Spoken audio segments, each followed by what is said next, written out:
We have another reaction video. The Hunt of America's Smartest Killer. I don't know what to expect. America's Smartest Killer. I don't know. I don't even know like intro for this. Fuck it. Let's get straight into it. America's Smartest Killer. My motive for doing what I am going to do is simply personal revenge. I do not expect to accomplish anything by it. Lincoln, Montana, 1996. This cabin is the chosen home of Theodore J. Kaczynski, more commonly known as the Unabomber. He's long been feared as America's smartest criminal, a serial bomber who's killed and wounded targets across the country with no clear connection. For 17 years, he's eluded the FBI. It's the largest, most expensive manhunt in the Bureau's history. He's the evil genius they simply can't catch, likely history's most intellectual serial killer. He's terrorized the nation, instilling fear in Americans about opening their mail and getting on planes. And he did it all from his cabin. Here is where he built his bombs, where he wrote his manifesto, and where he evaded capture for nearly 2 decades. It's where he turned from off-the-grid recluse to world-famous murderer. This cabin contains all the evidence the FBI will need to convict him. It's located deep in the Montana wilderness. Back in 1969, Ted moved here from California, where he left behind a shining career as a math professor at UC Berkeley. He wanted to get closer to nature and far, far away from everyone who pisses him off, which is most people. He built this cabin with his brother, back when Ted still talked to him. It's got no electricity, no plumbing, just a wood stove, a bed, and a whole lot of books. Right now, Ted is building another bomb. They're meticulously crafted, and he's continuously improving his technique. Every year, they become more lethal. In fact, he's got another one under his bed, wrapped and ready to go. But he won't get a chance to send it, because despite his intellect, he made some pretty dumb mistakes. Nah, this shit crazy. This man that know how to make bombs and shit. He made a fucking shed for his hideout. This nigga's fucking dangerous. He's a smart, dangerous human being. What the hell?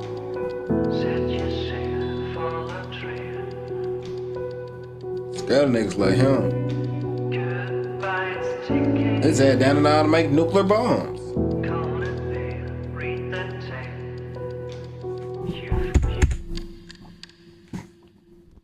This video is largely based on these 2 books. Links are in the description. We attribute the social and psychological problems of modern society to the fact that society requires people to live under conditions radically different from those under which the human race evolved.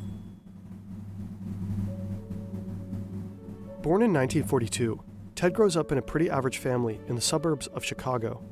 They're working-class Polish Americans. His parents are politically progressive, bookish and intellectual, and really into the outdoors. They're strict but loving. At least, that's how they remember it. It becomes obvious at a young age that Ted is exceptionally gifted, so his parents push him to succeed. He skips 2 grades and easily aces every class. He's a pretty normal kid for someone with an IQ of 168. Sure, Ted is quiet, shy around girls, and arrogant, but he has a core circle of friends and plenty of hobbies. Like his parents and brother, he loves playing music, reading, and camping.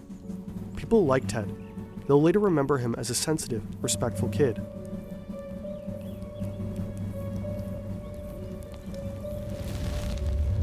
All that starts to change when Ted enrolls at Harvard University at just 16 years old. Like many college freshmen, Ted struggles to adjust. Here, he no longer feels like the smartest person in every room. And as a working-class kid thrown into the world of America's elite, he's a fish out of water.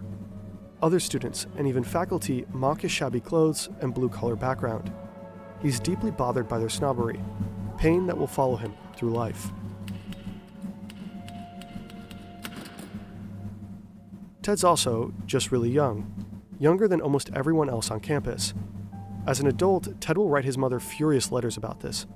He demands apologies for pushing him out of the house before he was ready. Ted becomes depressed, and his grades suffer. His classmates describe him as a total loner, moody, rude, and virtually mute. He's that guy on the dorm floor who only leaves his room to go to class, who ignores everyone else, who slams doors. There's a stench of rotting food wafting from his room. Ted doesn't know it yet, but his withdrawn and alienated demeanor has caught the eye of a psychology professor. Dr. Henry A. Murray is very famous, with an on-campus research center named after him. He's basically a god in the social sciences. Murray is looking out for particular types of students, those who will make excellent guinea pigs for an experiment. His final, most elaborate experiment, the capstone of a long and illustrious career. It also happens to be a CIA-funded project designed to cause extreme distress and break down the subject's sense of self.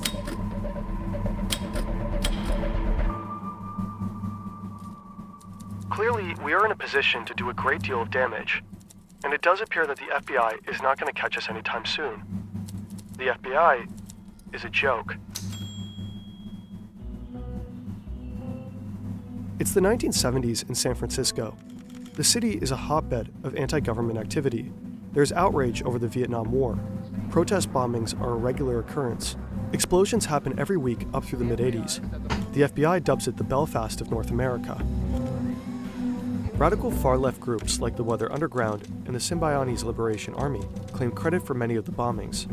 So most of the cases are pretty straightforward in terms of understanding motive and perpetrator. But amidst all of this, the FBI's San Francisco bomb squad makes a shocking discovery. 12 mysterious, similarly built bombs can be linked to one elusive killer or group. They have next to nothing to go on. Just for whatever unknown reason, this string of explosives seems to target universities and airlines. Whoever is building these bombs is an expert crafter and careful to not leave any DNA behind. Not a hair, not a fiber. They're encased in beautiful handmade wooden boxes. There are no eyewitnesses to the bombings, and no letters from organizations claiming credit. The victims appear to be scattershot of random people. The unknown perpetrator is referred to by the code Unibomb, for university and airline bomber. So far, his bombs have killed one person and injured 20 others across 5 different states. Unlucky recipients of the Unibomber's early packages include a campus security guard, a handful of graduate students and professors, a secretary, an airline executive, and passengers on a flight from Chicago to DC. Some are injured quite badly. The first death is in 1985, Hugh Scruton, a guy who owned a computer store in Sacramento and was about to get married. What does he have to do with anything at all? Far away in his cabin, Ted reads about his death and chuckles to himself. He hears that the FBI offers a $25,000 reward for any information. He's flattered. The Unabomber is making waves. Not bad for the actions of one man in a 10 by 12 foot shack with no electricity, running water, or phone service. Pretty hard to imagine now. These days, connection isn't optional. It's how we get around, check in, look stuff up, call for help, all of it. That's where Saley comes in. With affordable global blind safe plan, you can get snowshoes. Ed. Here in his cabin, he's got everything he needs. Snowshoes, maps, a homemade chair, a cot, a typewriter, and hundreds of books. Scraps from junkyards and jars of chemicals for making his bombs. Binders and binders full of notes. All kinds of disguises for delivering the bombs, like wigs and sunglasses, and shoes with fake soles. It's crammed to the gills, but meticulously organized. Shoes with fake soles. At this point, the FBI has 0 promising leads, and by the end of it all, they'll never actually find the perpetrator themselves. The bomber is always several steps ahead of them. They'll pursue thousands of dead ends, spend hundreds of thousands of taxpayer dollars, and pour countless man-hours into this case. They have no idea why he's targeting the people that he is, but the bombs are so precise, so well crafted, there's gotta be a motive, right? In 1987, there's finally a break in the case. The Unabomber plants a package outside a Salt Lake City computer store, and a lady spots him. He's wearing a gray hoodie, sunglasses, and sporting a mustache. The police create a sketch and post it all around the country. The bombings immediately stop, and for 5 years, nobody hears anything from the Unabomber. All kinds of people call in with tips, but the leads go nowhere. The case pretty much goes cold. but the FBI know that it's only a matter of time before he'll strike again. They're sure he's using the time to perfect his bombs. And they're right. In his cabin, Ted is finessing his technique. The upcoming bombs will be a whole lot more lethal. But, as the world will soon find out, he is also busy writing. He doesn't just want his explosives to do the talking. He's crafting a manifesto, one that claims to explain what the mysterious string of bombings is all about.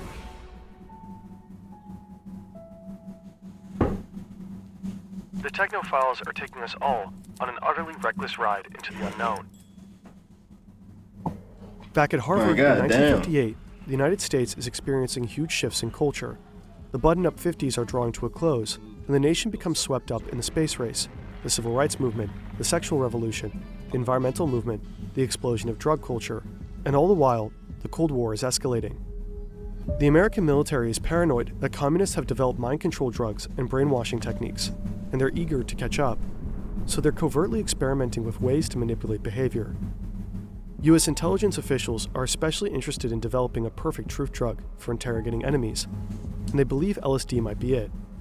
But they're also testing a wide range of ways that psychological manipulation could bend the will of anyone to do whatever the U.S. military wants. They've even enlisted help from the Nazi scientists who experimented on Dachau inmates with hallucinogens and interrogation methods. The military illegally smuggles these war criminals over to get their advice on brainwashing, as part of Operation Paperclip. Over the course of at least 11 years, thousands of Americans are subjected to unethical psychological experiments that include sensory deprivation, hallucinogenic drugs dosed without consent, subliminal messaging, hypnosis, electroshock therapy, and even ice pick lobotomies. And that's just the stuff we know about. When the project becomes public knowledge in the 1970s, the CIA director orders most of the records to be destroyed. The program is codenamed MKUltra. Many of the test subjects are vulnerable populations, like prisoners and hospital inmates, but also students. Students are prime subjects for these experiments because of their frequent contact with professors who play a big part in MKUltra. Some of the professors know the role they play. Many don't. During the post-war period, the CIA becomes the largest employer of college professors, and the military is by far the biggest source of funding for psychological research. Professors acted as consultants and researchers for military-backed projects. They used their status to encourage their students to participate in experiments, often involving drugs like LSD. Afterwards, they reported back to the government. Harvard becomes heavily involved in Army-sponsored studies. One of the CIA's main men on campus is the superstar psych professor, Henry Murray. Murray is well known for his studies of personality, and since the CIA's beginnings, his theories have influenced how they recruit new agents and how they interrogate suspects. When Murray and young Ted Kaczynski cross paths, Murray is at the end of his career, and he recruits Ted for his final, most elaborate experiments. They're meant to assess the effects of stress and harsh interrogation on gifted male students. Murray wants to know, what will it take to break an educated, intelligent man? The setup is simple. Ted and 21 other students are asked to write an essay about their most deep-seated beliefs. Then they're told they'll discuss their beliefs with a fellow undergrad. The experiment aims to compare the effects of stress on college men who seem psychologically healthy and well-adjusted, with students who seem alienated, pessimistic, and lacking in identity. Ted is most likely recruited for the second group because he's showing signs of depression. Ted's personal essay stands out as the most pessimistic of them all. It suggests that he was already vulnerable before the abusive test began. He is also the youngest and the poorest in the group. The students are told this exercise is just to study different personalities. In truth, now the real experiment begins. The essays are handed to lawyers trained in manipulation, who are instructed to attack the values expressed in them. The students endure harsh interrogations in brightly lit rooms. They face calculated personal critiques designed to humiliate and erode their sense of self. All the while, electrodes monitor their stress responses. Later, they have to watch these stressful and humiliating moments on video, over and over again, for 3 years. As Murray himself describes it, the tests were designed to be abusive. He's had So a this man got fascination mental with health pain and problems. stress, and is known to have a sadistic streak. That's what I'm getting from Plenty this, of from all participants this. will later report the experience to be deeply unpleasant, with lasting trauma. But Ted's responses are the most extreme in every category. Murray's team identifies him as the most traumatized of all. Bro, you shouldn't even be in college at the age of 16. Okay, you skipped 2 grades. College though, that's a whole different world. At the age of 16, you just not getting your license. Like, no, that's down there what started all this. Be going to college at the age of 16. Yes, Ted Kaczynski got MK Ultra'd. You can read all about it at CIA.gov. In consequence, many claim the CIA created the Unabomber, but that's an oversimplification. It's not so easy to prove how much effect the experiments had on Ted's turn to terrorism. None of the other students in the experiment are known to have become killers. Some psychologists believe the experiments were stressful enough to create anger problems in Ted, or even aggravate latent schizophrenia. But other psychologists evaluate him as undeniably sane. Ted himself dismissed the idea that the tests were anything resembling psychological torture. He was very invested in being seen as psychologically healthy until the bitter end. He's taking great pains to not be painted as damaged or crazy. He wanted his murders to be understood in the context of his beliefs, not his personal history. If people saw his actions as a result of trauma or madness, it would invalidate his ideas. Ideas that formed his last year at Harvard. Ted becomes increasingly disillusioned with the industrial technological system. He comes to believe that technology is slowly destroying humanity and eroding our freedom. He's horrified by widespread psychological suffering and how industrial technology has severely damaged the planet. He's certain that it'll only get worse the more technology develops. So anyone who helps advance technology in any way is the enemy. Scientists, engineers, business people, what Ted calls the technician class. Ted starts having revenge fantasies and becomes obsessed with how society enforces obedience with psychological controls.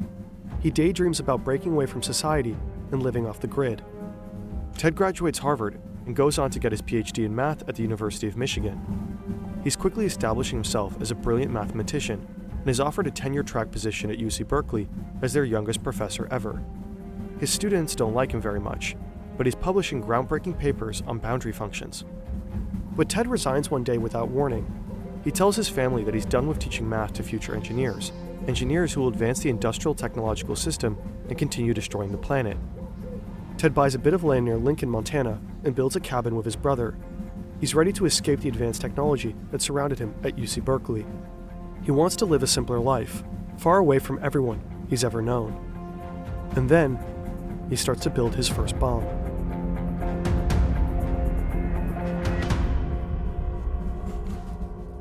Through our bombings, we hope to promote social instability, an industrial society, propagate anti-industrial ideas, and give encouragement to those who hate the industrial system. In 1993, the Unabomber strikes twice after a 6-year hiatus. Two prominent researchers, a computer scientist and a geneticist, receive packages the size of a VHS tape. The bombs detonate upon opening. Damn. And both professors are badly injured. Shortly after, the New York Times receives a typewritten letter. It claims credit for the bombs and says the public should expect more to come. In 1994 and 1995, the Unabomber succeeds in killing 2 people with his mail bombs, an advertising executive and a forestry lobbyist. As feared, his explosives have become notably more sophisticated. Bombings are usually accompanied with demands for money or some kind of action. What made the Unabomber so difficult to understand and to find is that his bombs never came with any requests.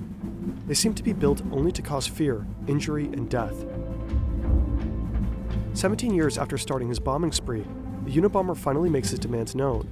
He writes the New York Times again, announces that he will permanently desist from terrorist activities if they publish a 56-page manifesto. The request kicks off a fierce debate within the FBI and the newspaper, to publish or not to publish. The FBI has a clear policy to not negotiate with terrorists, but they also believe he'll honor his promise and stop killing people. After all, this is what the bombs were seemingly for, to force people to pay attention to his views. Plus, they still lack leads.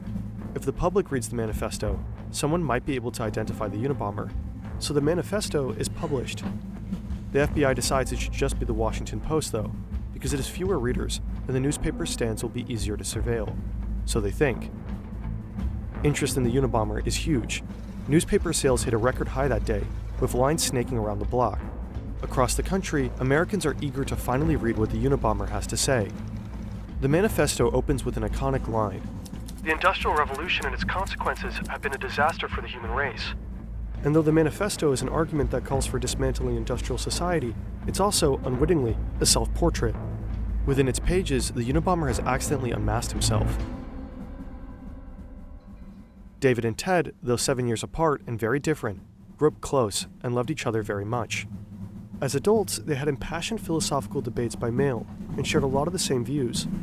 David also worried about technology's destructive effect on humanity. He'd also spent some time living off the grid in a self-made cabin. But David wasn't a killer.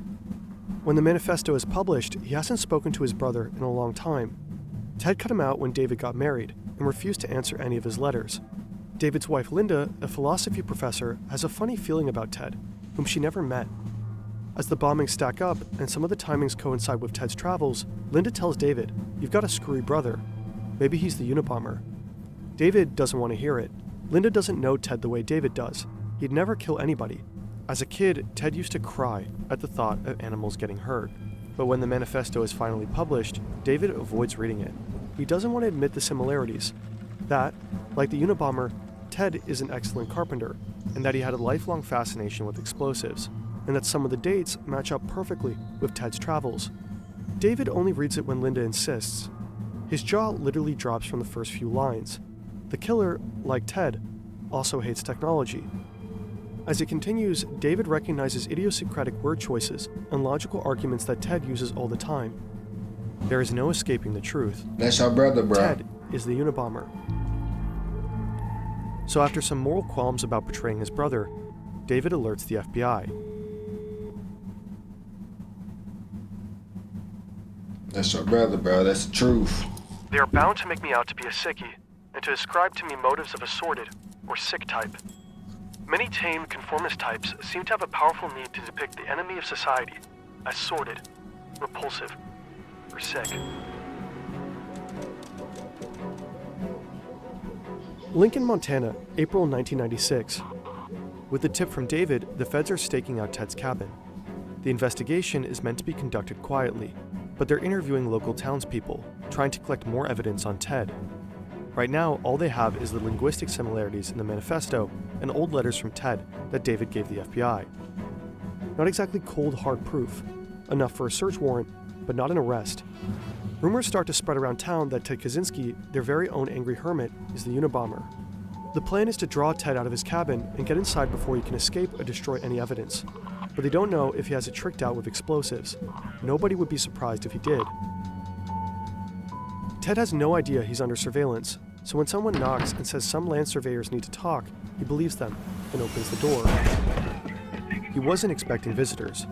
These days, he's busy with a dirty job. He's in the middle of rasping aluminum blocks to make powder for more bombs. He's covered from head to toe in the dust. He's rail thin because the rabbit hunting was scarce this season. Ted's hair is wild and his clothes are literally rotting off of his body. But what does he care? He's not trying to impress anyone, and he can clean up fast if he needs to blend into society. Too bad for Ted. He'll be photographed in this state, filthy, emaciated, and in severe need of a shave. The image will circulate around the globe and will not help Ted's desire to seem sane. When the feds swoop in, they find 40,000 pages of journals and plans, most written in code. The code is more complex than anything the FBI had ever seen, more convoluted than codes the KGB used during the Cold War. But Ted also left the key to the code in the cabin. Without it, the FBI wouldn't be able to decipher the decades of written confessions that definitively tied Ted to the bombings. They also find a bomb under the bed, ready to be mailed to an aerospace company in Dallas. Now the FBI has all the evidence they need. They lock up the cabin and take Ted to prison. He does not dispute that the journals with the confessions are his. In fact, he wrote them partially so that nobody would try to say he was crazy. Ted's family and his defense team attempt to convince the jury and the world at large that he is mentally ill. They're doing anything they can to avoid the death penalty, which frustrates him. He tries to fire his lawyers and defend himself. He would rather die than allow his lawyers to plead not guilty by reason of insanity. Ted pleads guilty to his crimes and is sentenced to life in prison. Behind bars, he never stops writing. He publishes 2 books and keeps up a lively correspondence with a wide array of journalists and admirers. He also finally makes some human connections. He strikes up a friendship with Timothy McVeigh, the Oklahoma City bomber who killed 168 people in 1995. Ted and McVeigh are briefly on the same prison block and find they have a lot of views in common, before McVeigh is carted off to death row. Ted even finds love for the first time in his life, After a lifetime of struggling to connect with women and never going beyond a few kisses, Ted suddenly has dozens of women writing him romantic or salacious letters. But only one captures his heart, a school teacher he calls his lady love. They spend thousands of hours talking by mail or in visiting booths, but they are never able to touch. He writes classical music for her before she dies of lung cancer.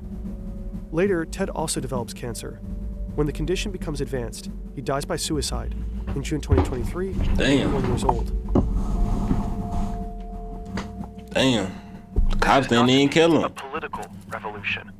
Its object will be to overthrow not governments, but the economic and technological basis of the present society. It's crazy. In the decades since his arrest, Ted Kaczynski continues to fascinate and sometimes inspire. The manifesto's central argument is that technological advancements since the Industrial Revolution have robbed people of their freedom and well-being. These advancements are supposedly responsible for widespread psychological suffering and environmental devastation. It's a revolutionary call to dismantle industrial society altogether and warns that technology will inevitably overpower human autonomy. Many of Kaczynski's observations in the manifesto are true. Some of his predictions are prescient, and a lot of the grievances are understandable. It's not hard to find people who are also frustrated with surveillance or sad about environmental destruction. At the time of his capture, Time magazine wrote, "There's a little bit of the Unabomber in most of us." Nowadays, Ted Kaczynski continues to find admirers online, from teens on TikTok, depressed about climate change, half-ironically saluting Uncle Ted, to the extreme right mass murderer, Anders Breivik, who heavily quoted Kaczynski's industrial society in his own manifesto. But even if most people can find parts of the manifesto they agree with, most people are not willing to kill. Kaczynski knew that most people would be repelled by his crimes, but committed them anyway. Those who find the ideas compelling might want to check out Jacques Ellul, the thinker whose ideas most inspired the manifesto. The philosopher never advocated killing. They also should check out Ted Kaczynski's diaries. They lay bare the personal motivations that drove the Unabomber, beyond the manifesto that was polished for public consumption.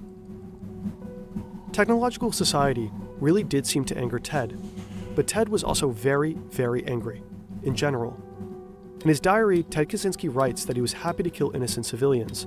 He took pleasure in causing people pain. He killed at least 9 dogs just because they barked too loud. He hated leftists, he hated doctors, he hated women. He fantasized about killing them just for rejecting him. He fantasized about killing his neighbors just because they annoyed him, including a toddler. He condemned technology as slavery and glorified simpler times that ran on, actual slavery. Kaczynski wasn't even much of an environmentalist. He made fun of them in his diaries. He littered proudly. He poached illegally. He logged unprotected lands. You might get the sense that he only used environmentalism as a post hoc justification for his murders. A cynic who identified ecological concerns as the most acceptable excuse for killing. Nah, this man is smart for sure. Like, he's smart, like, because he went to Harvard at the age of 16. He skipped 2 grades. He's smart. And he make bombs. He's smart. But this man is a serial killer. This man kill dogs, kill women just because they rejected him. This man just ill, just sick. That's crazy.